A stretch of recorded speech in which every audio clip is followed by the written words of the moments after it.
Hiya. When I'm wondering what to do, as I'm a creative person, and I always have been, when I really don't know what to do, I get up to a bit of nonsense, really. And this is my nonsense board. So when I'm working for meditations and things like that, if I can't get my head to stop thinking, which isn't really that often, because I do meditate a lot and I can switch from this to meditation, but it's taken me years, 10 years maybe, to be able to block it all out and go into meditation. But I do this. I paint, well, this is drawing, but I normally paint. And I thought I'd show you some of the things I do. This relaxes me. And in the evening, I really enjoy this or meditating. I do a lot of meditation with sound, as you might have seen from my other videos. But and if I'm not working with clients, I've got 33 videos in total, but I don't think they're all on because I do a lot of work with clients and use the YouTube channel. So I've already done this, but I just wanted to show you. You don't have to be an artist. I'm not an artist, but I enjoy messing about. And when I was at school in the 60s, everyone did.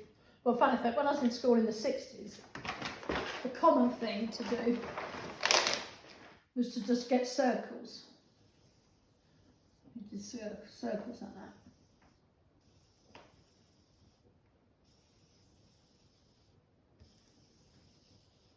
I think somewhere during the 60s they made the gyro something or other, and it's a toy and you put on the thing and you make round circles with it. I think they still make something similar.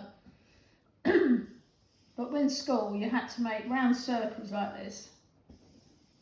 You just kept going, aimlessly going around the board, little tiny ones.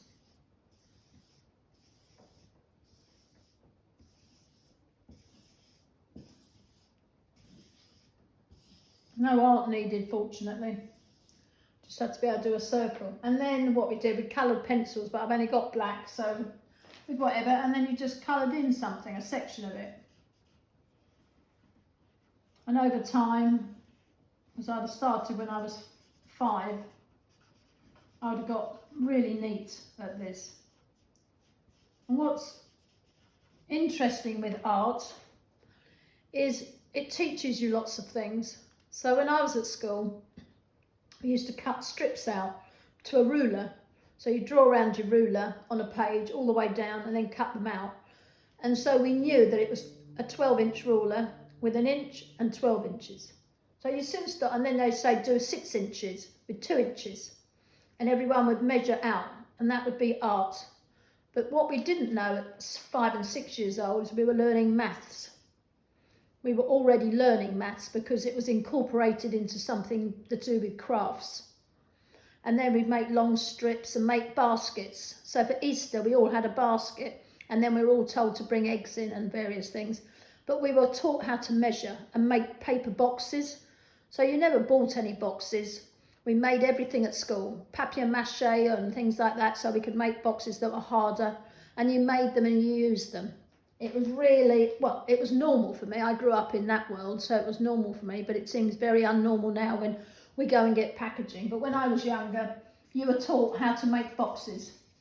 And they sound quite easy, but you've got a big piece of paper, and obviously you need 4 sides, but you need 5 to fold them in. Maybe I'll do something on here and show you what I mean later.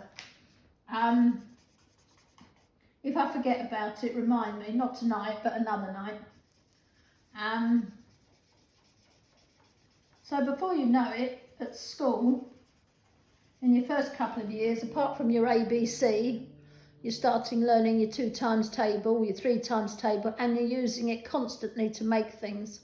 You're using rulers and half squares and all sorts of strange shapes. You know the names of them, you know what 50 degrees looks like, 90 degrees, 35 degrees, because you're using these shapes for drawing all the time.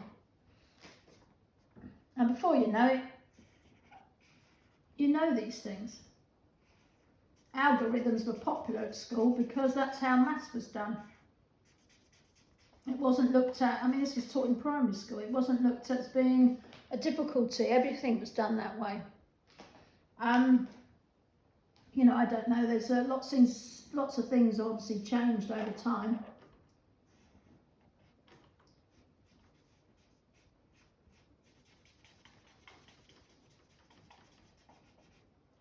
But making these circles and then colouring them in is really quite therapeutic. So you go over the whole of the page and you would just do that. And you colour it in how you like. You can leave some blank or, you know, put some spots in. You can make the whole thing look like a hidden tiger or a hidden panther. And have a bit of fun with it. But it's this sort of thing that I do. Not normally standing up, I'm sitting down and working on flat paper in front of me. But it's this type of thing. Hello, Rexy. And then my dog comes in because he wants to obviously draw something. I'm not sure what he thinks he's going to draw. He's having water. He's parched. Tough life. So you can put that straight in. That makes it slightly different, doesn't it? And then do the same over here. Always keeping into those lines so you get some shape, bit of fun. And suddenly, without you even realising it, you've gone from a non-artist to an artist. Because this is art. And there'll be artists that sell paintings like this. They'll paint it all in and do other creative things. They may even use fabrics to fill it in with. Cut the fabrics out and glue them in. Or, I mean, if you look up Aboriginal art, they use a lot of spots and lines and they make animal shapes. Sort of like a lizard. Probably a little bit better than my lizard.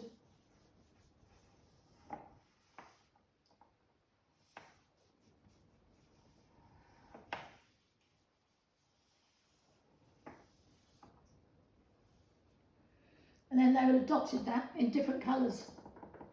Loads and loads of colours all over it.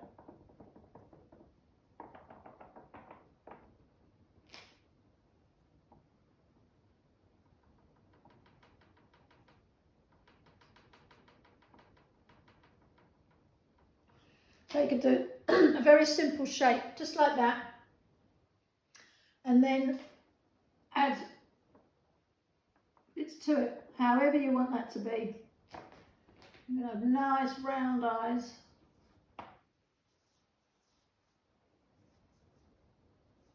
Looking at you. You're going to have a cheesy smile. You can even say to yourself, actually, do you know what? I think he had a bit of a dinosaur reptile-y thing. Do that all the way down there. You know, you can add whatever you fancy. You can put little bits like that on and then colour those in really bright zingy colours, like nails are.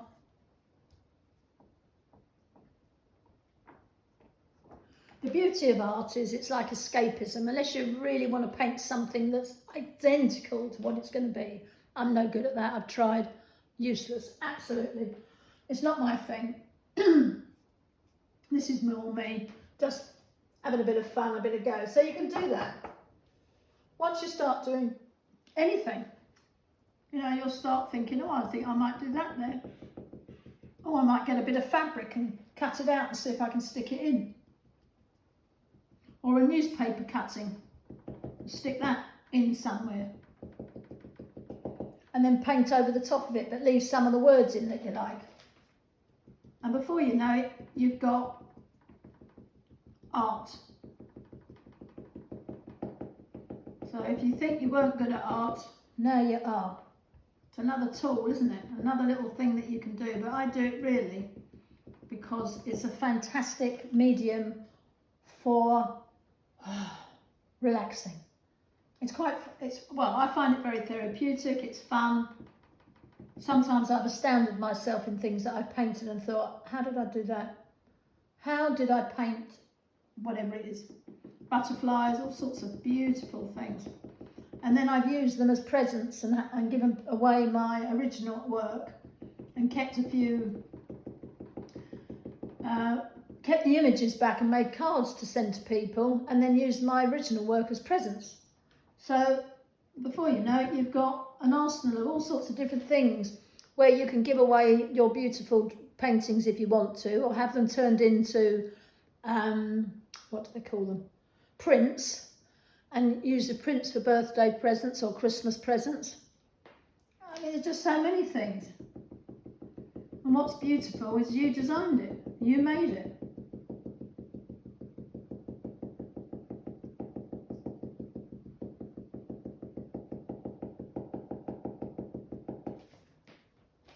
And suddenly you start to get imagery, you know, where you hadn't got imagery before.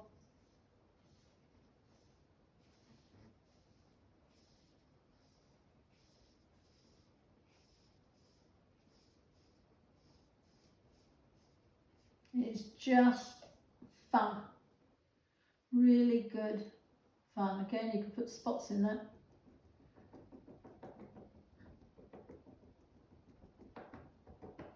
Or dashes like that.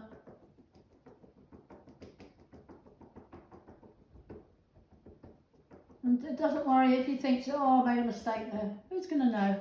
And you probably won't notice it once you finish.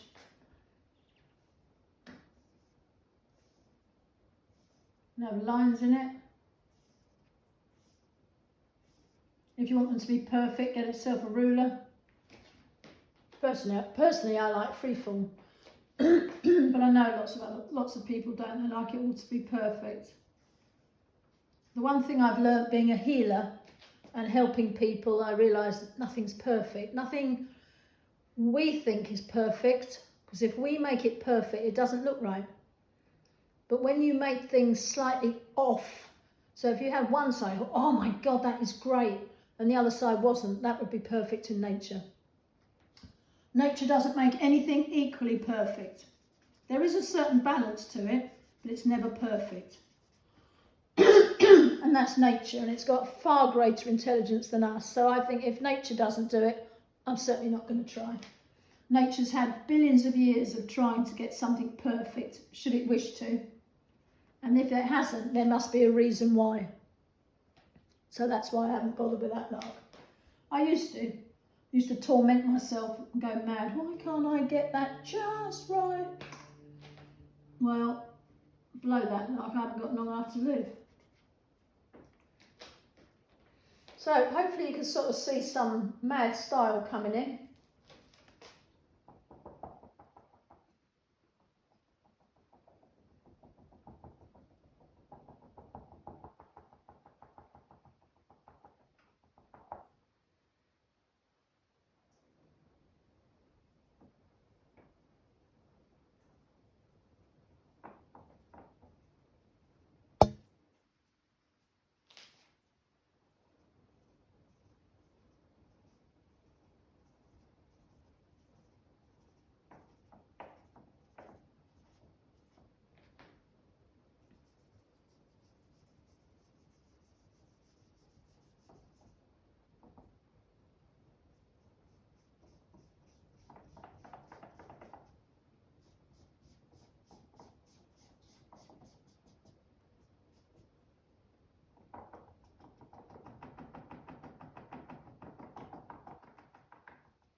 So, see, like I've got here, that's what you can do. Sorry, I'm going to get some water. If, on the other hand,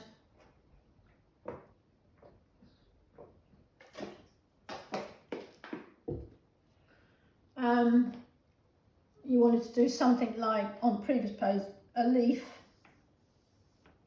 and get yourself going on leaves, or one that's like that, a thinner leaf comes round.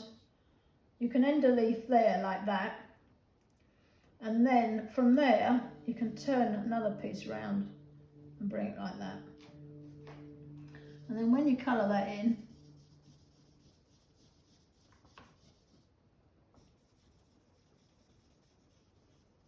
what that does,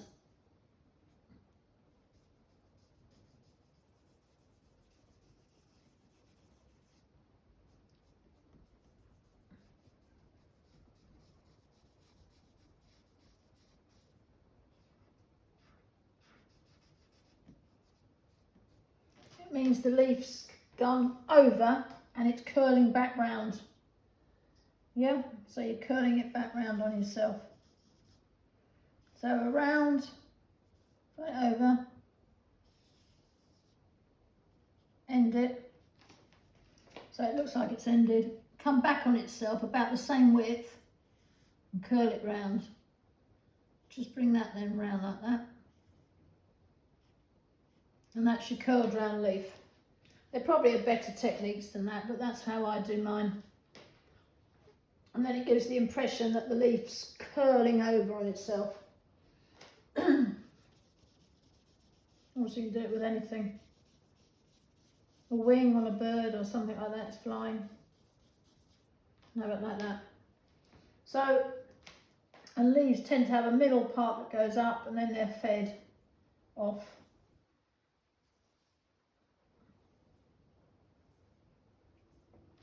So you could have a leaf like that. If you give yourself something as big as this to mess about on, you've got a bit more room to, you know, have a go at lots of things on one page instead of a small page, and then you get a bit closed into, whereas this one you can have a bit of a laugh with. And then here you could turn that into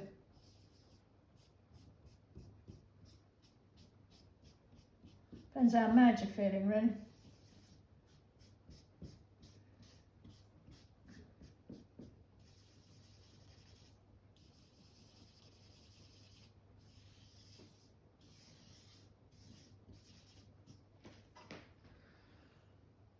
So you can have a pram or something like that. So if that was the case, you'd have to have a bar coming off with a bit here.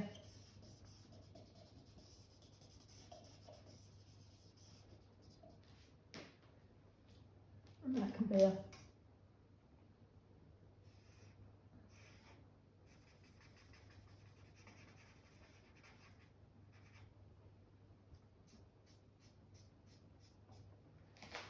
and before you know it, you're just messing about.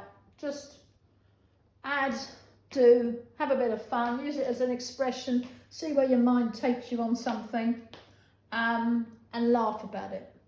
And just know that you're having fun, you're experimenting. And this is creativity. You're allowing, again, stuff to leave you that's not needed, because the higher universe and all that energy is stronger than all the dark energy, basically, and it'll be coming in and clearing space. There may be things that you have to clear out, and while you're doing this, you could be thinking, I wish I could release that. I really want to get rid of something that's driving me really nuts. And once you start creating, because you've asked, bits will go. Bits will go. Pain and trauma, maybe not so much. That'll need a bit more work.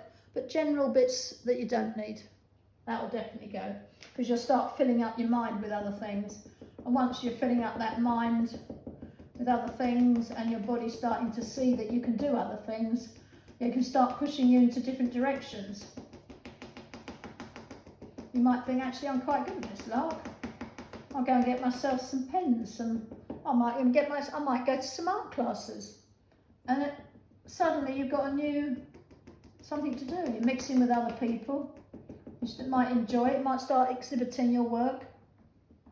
The point is with art, is that we all need everyone who's got every idea going.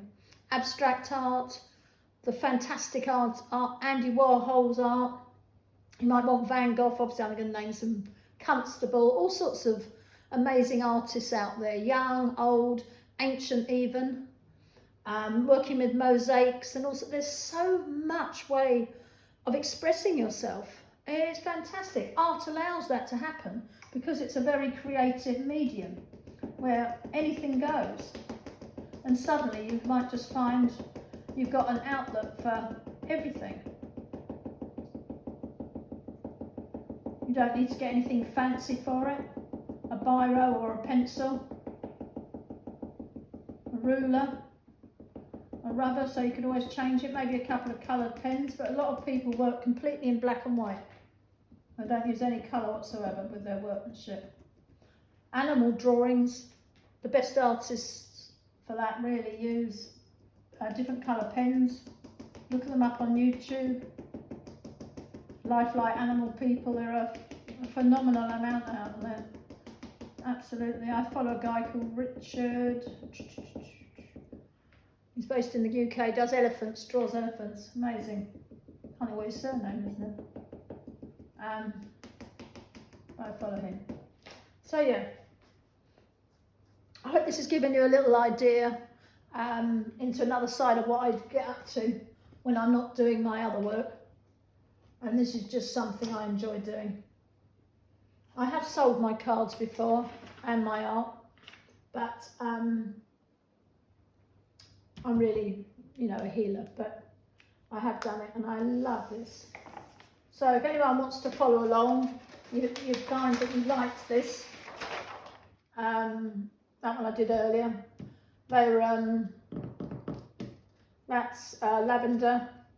This was just a mess about of any old thing really. Anything, just have a go at it. If you're not sure, a couple of lines like that, and then sizzle, or round circles and just make them a bit bigger. Put points out of them, join the points up.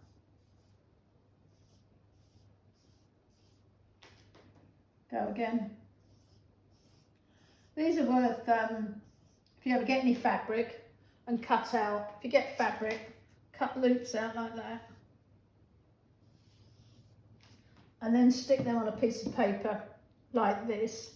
So you did it like that, for instance, but you do 1, 2, 3.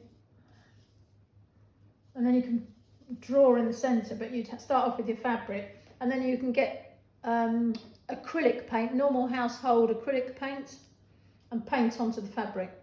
So you could have plain fabric and then paint like that on it, all the way around. And then paint again like that. And then just put a stem in. And that's something you can do, make cards out of it. I'll show you some of these techniques, but you might have to remind me. But, it's such, I know that when I paint similar to this, that's my style. This is my style. I'm freehand, I don't copy anything, it comes out my head and I paint it or I draw it like this. And it's my style. And I've learned to embrace my style and love it.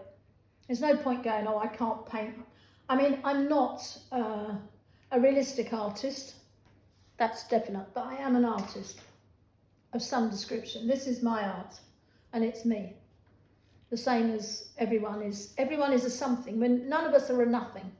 So therefore we must be able to create. We were created and we've already created a life. And this is another extension of it. So just have a go and enjoy it. And then I'd like to see everyone's paintings on those things. Send me pictures of your paintings. Because it's just a really nice thing to do. Really nice. Be expressionate, have fun. Doesn't have any meaning at the moment, but a lot of you might already have done art and left it.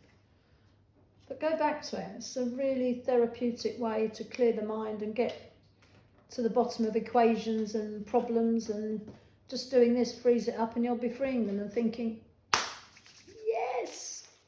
See you later.